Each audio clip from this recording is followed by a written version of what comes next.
Ils étaient à peine plus âgés que nous. C'est le courage et la force d'esprit de ces femmes et de ces hommes qui se sont dressés face à la terreur, qui nous ont libérés des chaînes de l'oppression. Nous nous devons de leur rendre hommage et de faire perdurer le message de leur combat pour la liberté et la paix.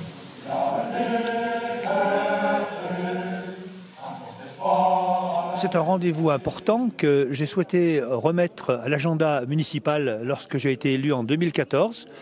Avant, c'était une manifestation qui était réalisée par les anciens combattants, assez restreinte, et depuis, elle a pris énormément d'ampleur. Et on commémore donc ces 6 jeunes qui ont été massacrés au chalet des Frasses sur la commune de Saint-Jean-la-Porte, ainsi que les 4 maquisards qui ont été également tués dans les environs de notre commune en tout cas. Je trouve que c'est important, le devoir de mémoire, etc. Ça nous rappelle l'histoire, les choses qu'on a vues en cours, etc. C'est plus concret. Je vois qu'ils avaient 18 ans, donc c'est à peine plus que nous. Et du coup, en fait, ils sont morts au début de leur vie quasiment, quoi. Ils avaient encore beaucoup de choses à vivre. C'était hyper émouvant, parce que le fait de se dire qu'il y a des jeunes de 18 ans, 20 ans qui sont morts pour nous, torturés. Donc vraiment, c'était hyper émouvant et c'était vraiment beau.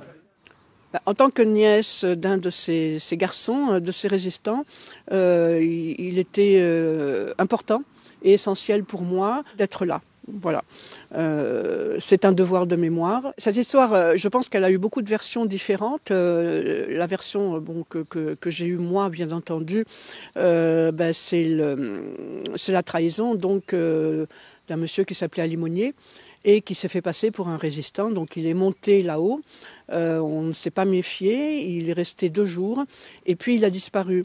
Et peut-être le gros problème, c'est que justement tous ces jeunes n'avaient pas de formation militaire et ne se sont peut-être pas suffisamment inquiétés de la disparition, à mon sens, de la disparition de ce faux résistant. Quand on a le déroulé de ce qui s'est passé, c'est une tristesse profonde de penser à ces jeunes qui se sont battus pour la France, mais qui ont été martyrisés dans des conditions épouvantables.